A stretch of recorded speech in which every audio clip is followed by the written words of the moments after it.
Boa tarde, boa tarde. Eu sou o pastor Raul Nogueira, do Focando Vidas, dentro do Ministério LVO, Luz e Vida aos Orientais. E nós gostaríamos realmente que você prestasse bastante atenção nesse trecho que nós vamos estar falando, comentando um pouquinho de Isaías 46, principalmente o versículo 22, mas nós vamos estar lendo 22, 23 e 24. Fechamos depois com 25. Mas o nosso foco, eu quero que vocês realmente olhem bastante para o 22 e 23. Nós vamos estar orando. É apenas um bate-papo informal, onde eu gostaria de compartilhar com você algo que realmente, para mim, tem sido muito bom, ok? O tema que nós gostaríamos de colocar nessa passagem é exatamente essa, que todo homem deve olhar para Deus, prostrando-se somente diante dele, ok? E nós vamos tirar alguns pontos importantes aqui, e eu gostaria que você estivesse se preparando. Se você está com a Bíblia na mão, é muito importante você não só está ouvindo, né? Muitas vezes a gente percebe que pessoas estão ouvindo alguém que está ministrando a palavra, mas dificilmente pegam a Bíblia para checar. Então, eu não gostaria que você simplesmente me ouvisse, mas eu quero que você realmente leia a palavra e possa depois meditar em cima dela, tá bem? Eu quero orar primeiro. Senhor Deus Pai, nós colocamos agora não só a minha vida, mas a vida de qualquer pessoa que esteja nos assistindo agora.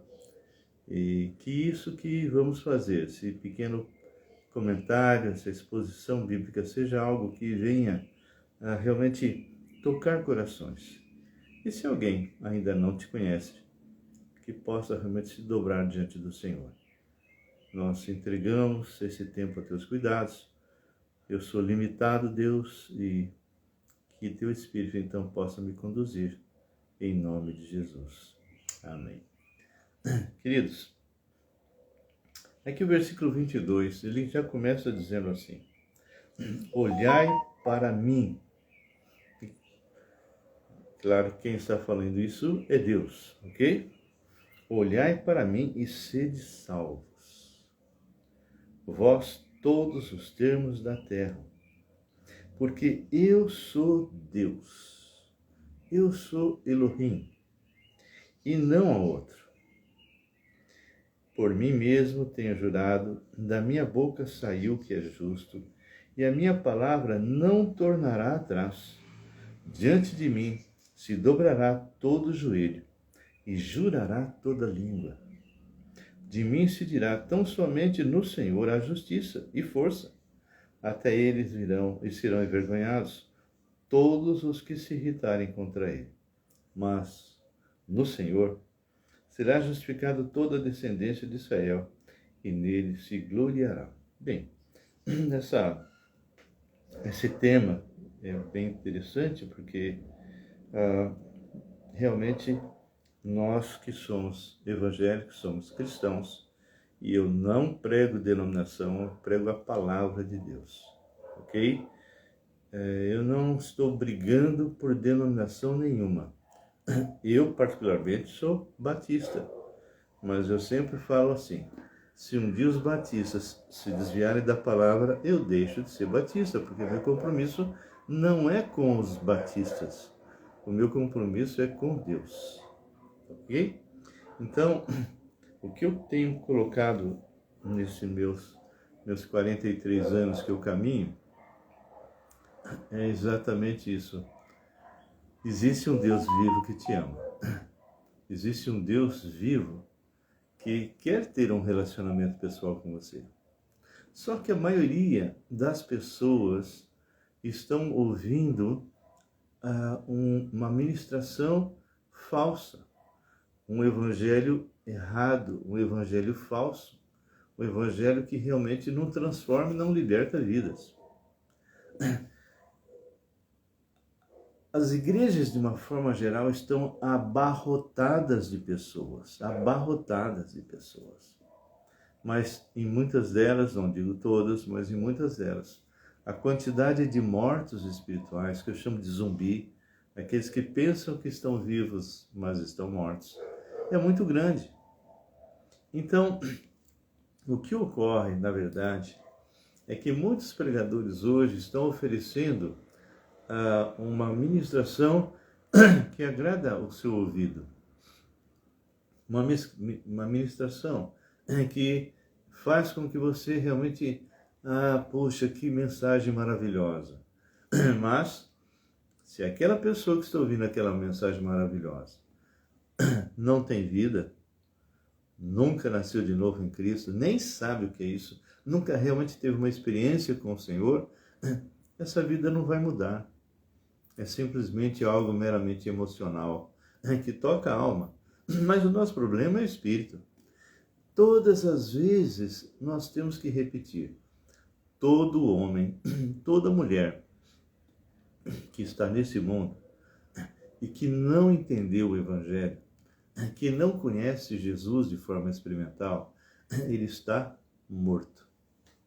Ele está morto espiritualmente. Por que isso? Lá no Éden, por incredulidade na palavra do Senhor, Adão e Eva desobedeceram e morreram. Adão era o cabeça. E a palavra fala que por um só homem entrou o pecado.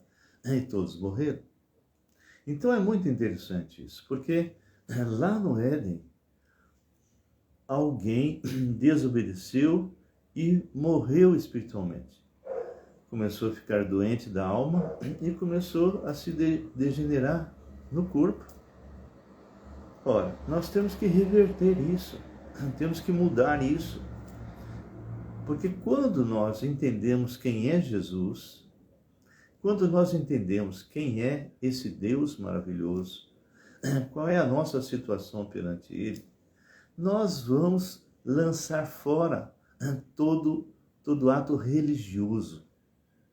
Porque a religião é feita por homens. A religião é horizontal, mas o relacionamento com o Senhor é vertical. Lá no Éden, com a morte espiritual, e começou a haver então a doença da alma, e o primeiro sintoma que teve dessa doença foi o medo, e o homem começou a se degenerar no corpo. O próprio Deus providenciou uma solução definitiva, que já começou lá em Gênesis 3,15, que o descendente de mulher esmagaria a cabeça da serpente, que na verdade está falando do diabo. Lá no Éden, houve 2 conselheiros. O primeiro conselheiro, Deus, vira para Adão, antes dele ter criado a mulher, e disse assim: Adão, você tem liberdade para comer de todas as árvores do jardim, mas da árvore do conhecimento do bem e do mal, não coma, não comerás. Porque no dia em que comeres, certamente morrerás. Bem, aquilo foi passado para a mulher depois que ela foi criada, e Satanás então se aproxima da mulher, e é óbvio que se ele vai fazer as perguntas que ele fez, é porque ele estava ouvindo a conversa entre Deus e Adão. Ele se aproxima da mulher e diz assim para ela: é certo que você não pode comer de todas as árvores do jardim? E a mulher falou: não, de todas as árvores o Senhor disse que eu posso comer, menos da árvore que estava no centro do jardim. E nós também não podemos tocar, porque pode ser que a gente morra, não é? Satanás, na hora, já percebeu a inconsistência daquela palavra. Ela vira e fala: nós não podemos tocar, não é? Deus não tinha falado isso. Ela cresceu. E a árvore que estava no meio do jardim não era a árvore proibida, não era a árvore do conhecimento do bem e do mal, era a árvore da vida. E Satanás sabia. E Satanás então lança a palavra como um segundo conselheiro, que foi acatada pela mulher. é certo que não morrerás, porque no dia em que comeres, vos abrirão os olhos e como Deus sereis conhecedores do bem e do mal. Deus é egoísta, Ele não quer que você seja igual a Ele. Vida mulher que árvore é boa, né? Agradável, boa de se ver, né? Boa para comer, boa para dar entendimento. Comeu, deu para o marido. E o marido também comeu. Nesse dia, eles morreram espiritualmente. A partir daí, começou então a haver uma descendência. Todos os filhos de Adão e Eva já nascem mortos espiritualmente. Você sabia disso? Você sabia que se você ainda não teve uma experiência com Jesus, você está morto espiritualmente? E não adianta você frequentar nenhum tipo de grupo religioso, até a minha igreja. Se você frequentar a minha igreja 50 anos e você não teve uma experiência com Jesus, infelizmente você estará longe de Deus por toda a eternidade. Bem, mas o Senhor, sabendo que você não tem condições de reverter isso, Ele envia Jesus. Isso já foi prometido. Lá em Gênesis 3,15 já se falou. Sabe qual foi o primeiro ato religioso da história? Assim que eles perceberam que estavam nus, eles se cobriram com folhas de figueira, tentando cobrir o pecado.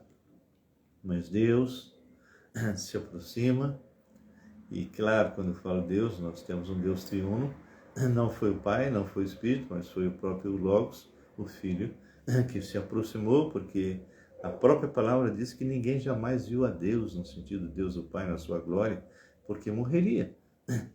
E agora, o homem em pecado não tinha mais condições de viver, de estar na presença da glória do Senhor. Se Adão e Eva estivessem diante da glória de Deus, os dois tinham sumido, tinha acabado, não é? Por isso que sempre que Deus se apresentou no Velho Testamento de forma visível, sempre era o Logos, sempre ele se esvaziava, como nós vamos ver daqui a pouco. Ele sempre se esvaziou, assumindo uma forma desculpe, visível, para que o homem não morresse. Então, a palavra fala que isso é Velho Testamento e é feita uma profecia, porque ele fala, olhai para mim. Então, o primeiro ponto que nós tiramos dessa proposição, que todo homem deve olhar para Deus e prostrando-se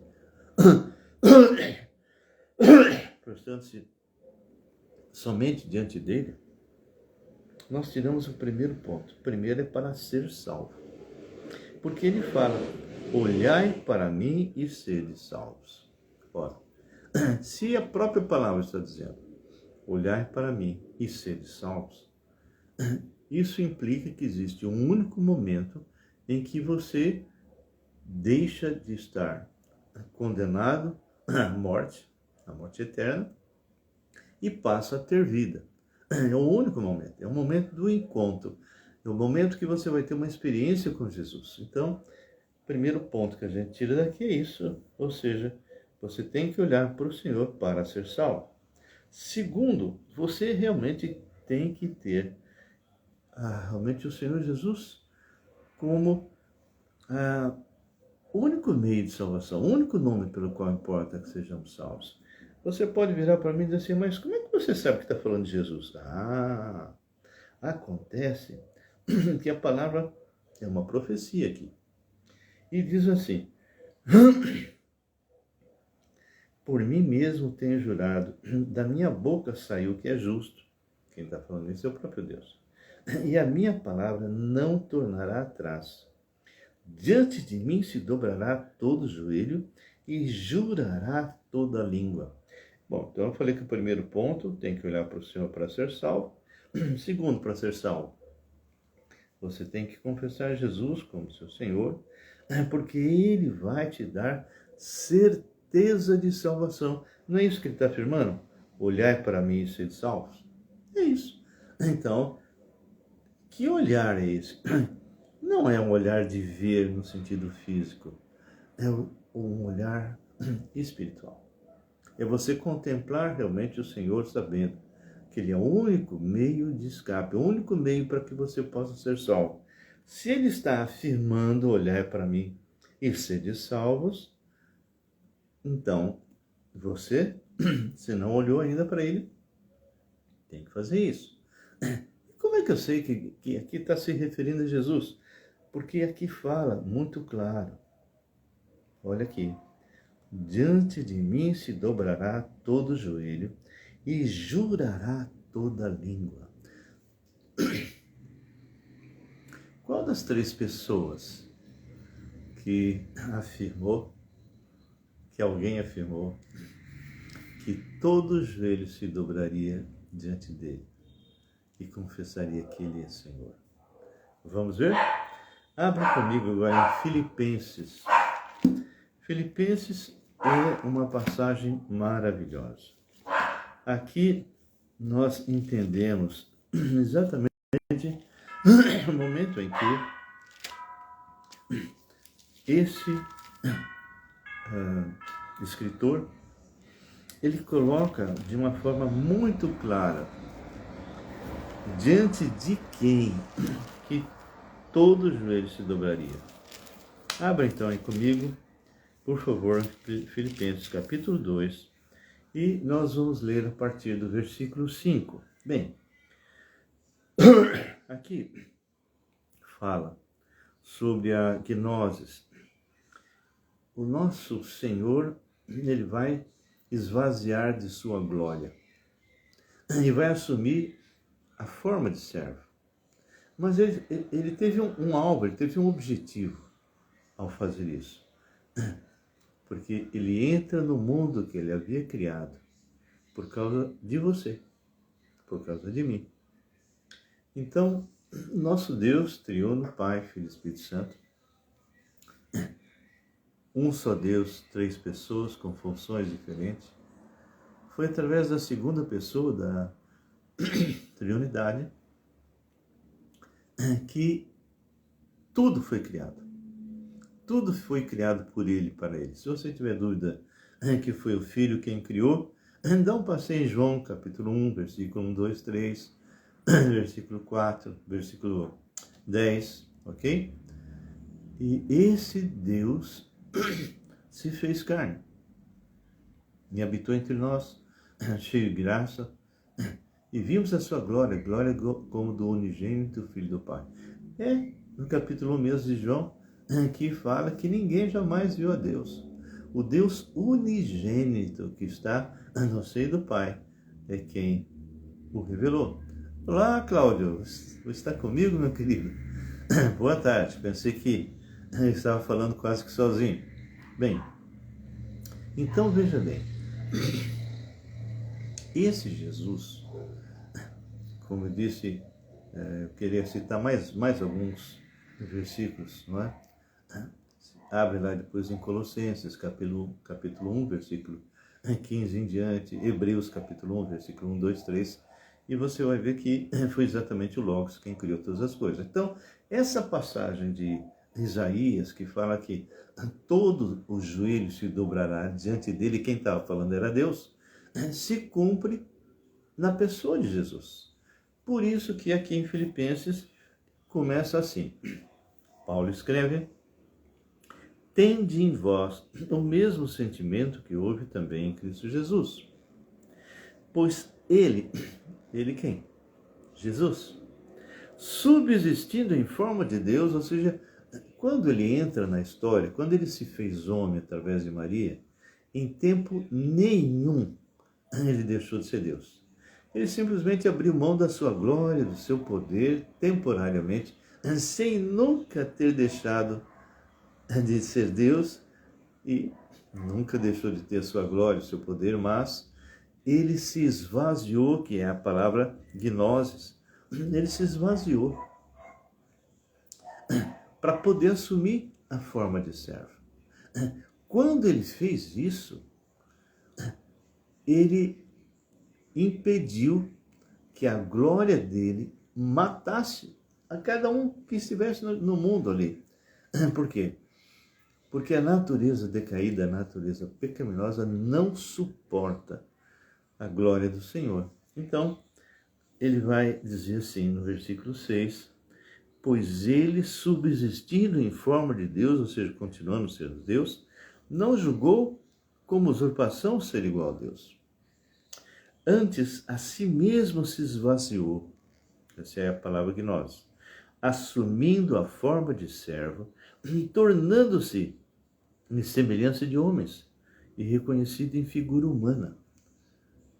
Ele era exatamente um homem igual a nós, igualzinho, uma única diferença: ele não tinha pecado, ele não tinha natureza decaída, ele simplesmente se esvaziou, entra no mundo que ele havia criado através de Maria, e ele fez isso por um só motivo, meu querido, porque religião nenhuma pode te salvar. Então, ele nasceu para morrer por você.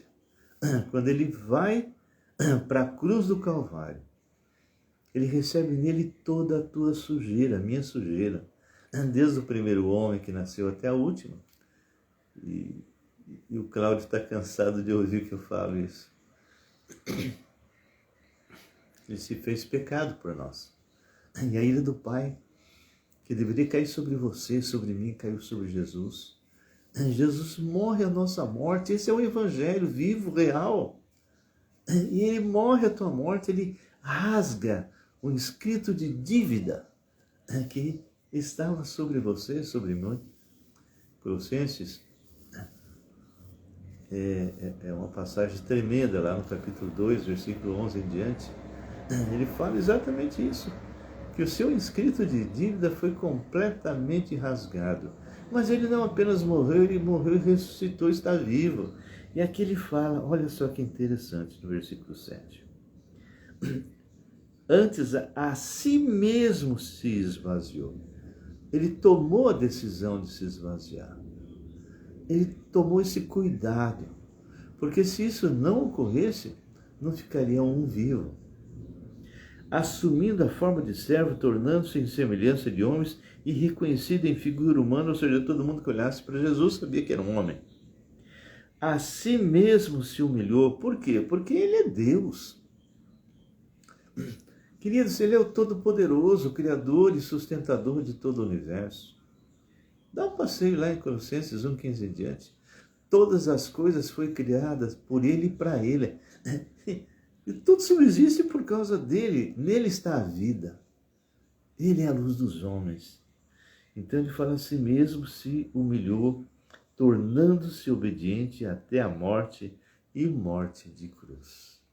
Ele veio para isso. Não pensa você que essa morte foi fácil para ele. Não.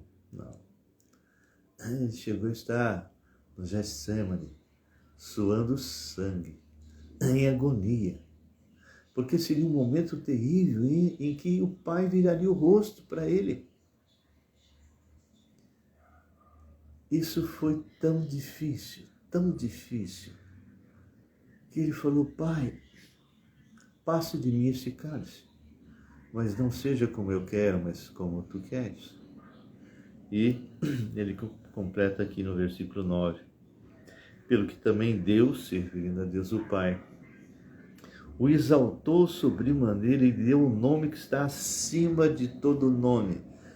Não existe outro nome pelo qual importa que sejamos salvos. Então ele fala bem claro, vou ler novamente, pelo que também Deus o exaltou sobremaneira, ele deu um nome que está acima de todo nome. E aí vem a profecia de Isaías, para que ao nome de Jesus se dobre todo o joelho, nos céus, na terra e debaixo da terra, e toda língua confesse que Jesus Cristo é Senhor, para a glória de Deus Pai.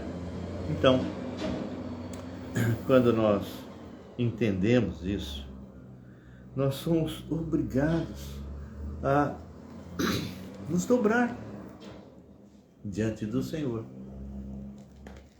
Porque aqui em Isaías 45 fala: olhai para mim e sede salvos. Tem milhares, talvez milhões de pessoas que nunca olharam para Jesus com os olhos da fé, um olhar espiritual. Nunca entenderam que só Ele pode nos salvar, mas Ele afirma: olhai para mim e sede salvos. Olha, se está falando isso é porque as pessoas, antes desse encontro com Jesus, estão mortas espiritualmente. Não sou eu que falo. Se você abrir Efésios capítulo 2, versículo 1, diz que vós estavais mortos. Está falando para quem já teve experiência com Jesus. Vós estavais mortos em vossos delitos e pecados, e Ele vos deu vida. Ele vos deu vida. Então, é muito interessante, não é? E a palavra fala aqui: porque pela graça sois salvos, mediante a fé. Isso não vem de vós, é dom de Deus, não de obras, para que ninguém se glorie. Então ele fala: olhai para mim e sede salvos. Então, dentro dessa afirmação que nós fizemos, que todo homem deve olhar para Deus, prostrando-se somente diante dele, o primeiro ponto que nós tiramos é para ser salvo. Segundo, confessando que Jesus é seu Senhor.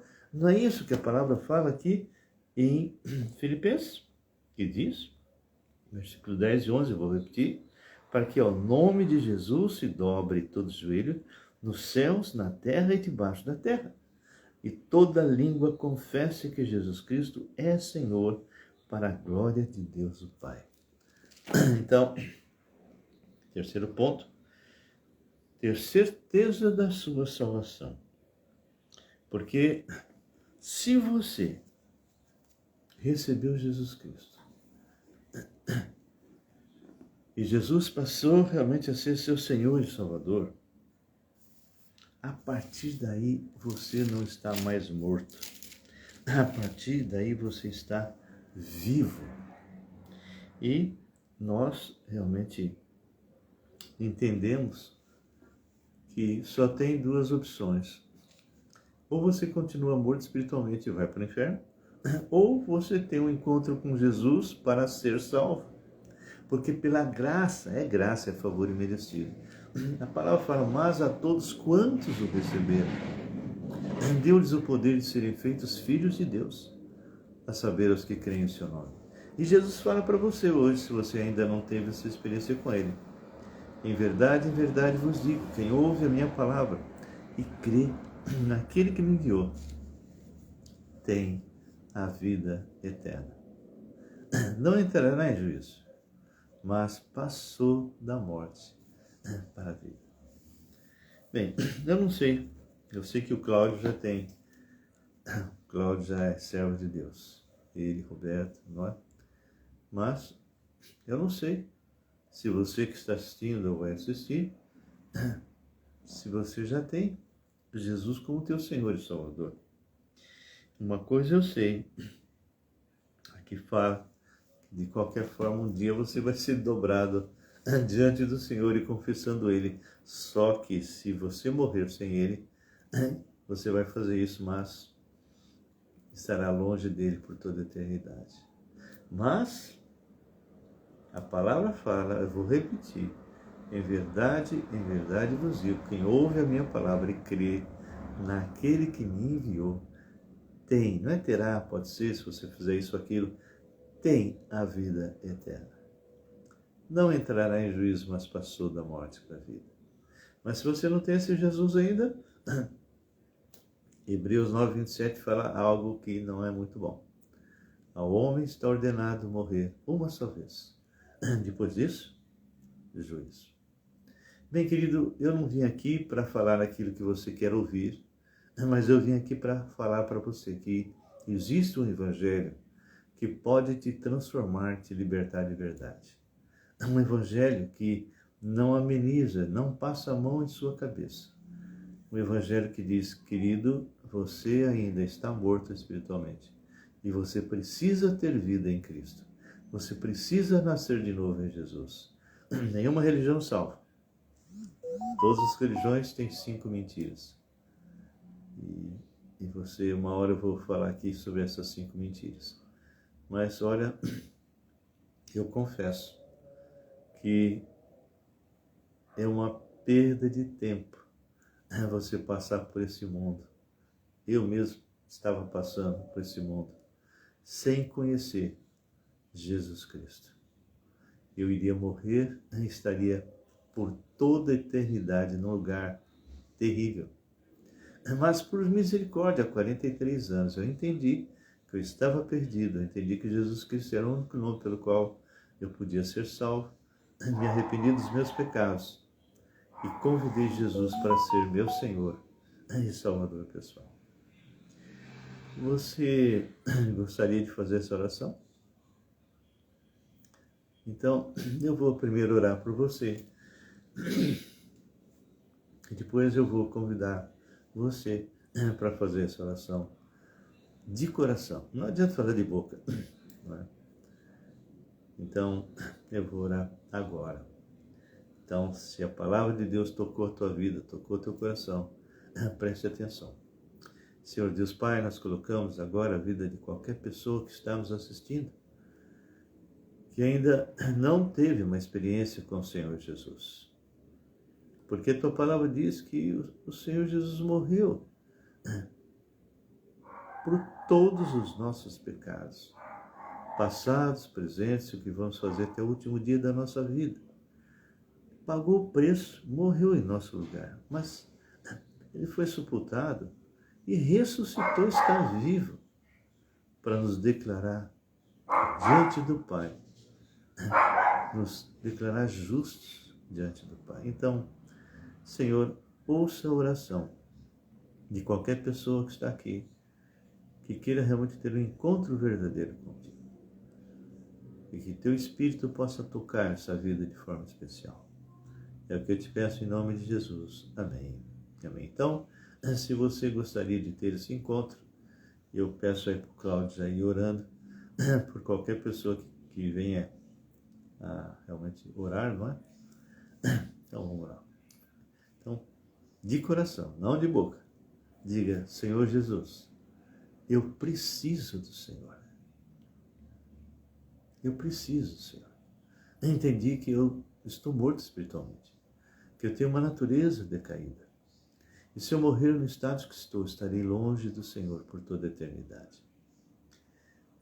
Mas eu entendi também que Jesus é o único nome pelo qual importa que eu seja salvo. Que Ele morreu por todos os meus pecados, passados, presentes, futuros, e ressuscitou. E Ele quer me dar de graça a salvação. Então hoje eu tomo a decisão. Senhor Jesus, eu me reconheço pecador miserável e também declaro que o Senhor é Deus, Criador de todo o universo, que o Senhor se fez homem, morreu na cruz no meu lugar e ressuscitou e quer me dar vida. Então, eu agora me arrependo de todos os meus pecados e te convido, Jesus, para entrar em minha vida agora, como meu Senhor e meu Salvador, o meu dono. E eu creio, baseado na tua palavra, que a partir de agora, todos os meus pecados foram perdoados e eu fui feito filho de Deus e tenho a vida eterna. Se você fez essa oração e Jesus não é mentiroso, a partir de hoje, você foi feito filho de Deus, se tornou santuário do Espírito Santo, recebeu dons e o ministério. E eu digo que você, a partir de hoje, pertence à igreja, o organismo vivo de Cristo. E seria muito bom você começar a se congregar em alguma igreja séria. Em São Paulo, nós temos a Igreja Batista Regular Filadélfia, onde você poderia estar ali e Se você realmente tem interesse, é só você colocar Igreja Batista Regular Filadélfia. E você poderia começar a frequentar ali. Se for aqui em Campinas, por exemplo, nós temos a IBNA, Igreja Batista Nova Aliança. Bem, se você tem interesse, entre em contato comigo. 011 999 11 5272. Tá bem? Esse é o meu WhatsApp. Entre em contato, se você orou, e eu gostaria realmente que você colocasse para que eu pudesse orar com você e vamos conversar, para que você possa crescer na graça e no conhecimento do Senhor Jesus. Amém? Que Deus abençoe a todos que forem entrar e que realmente essa palavra tenha sido muito útil e transformadora para a sua vida. Fique na paz do Senhor. Cláudio, que Deus abençoe e que Deus realmente esteja com você. Um grande abraço.